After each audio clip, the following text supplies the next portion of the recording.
GDP क्या होती है? जीडीपी, जिसे हम ग्रॉस डोमेस्टिक प्रोडक्ट कहते हैं इंग्लिश में, और हिंदी में सकल घरेलू उत्पाद कहते हैं। तो जीडीपी को समझे, क्या होती है? जीडीपी होती है किसी देश की सीमा के अंदर, ये भारत है, भारत की ये सीमा है, इसके अंदर एक निश्चित समयावधि में, एक निश्चित समयावधि एक साल होती है, यानी देश की सीमा के अंदर एक साल में सामान्य निवासियों द्वारा, सामान्य निवासी यहाँ पर नागरिक और गैर नागरिक यानी अनागरिक होते हैं, भारत के नागरिक और अन्य देश के नागरिक, ठीक है, क्योंकि अन्य देशों के नागरिक भी भारत में रह करके काम कर रहे हैं, इसीलिए हमने सामान्य निवासी यहाँ पर यूज किया शब्द।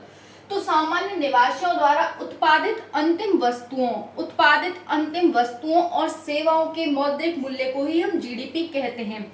अब एक वर्ड में समझो, किसी देश की सीमा के अंदर एक निश्चित समयावधि में देश के सामान्य निवासियों द्वारा उत्पादित अंतिम वस्तुओं और सेवाओं के मौद्रिक मूल्य को जीडीपी कहा जाता है। समझ आ गया?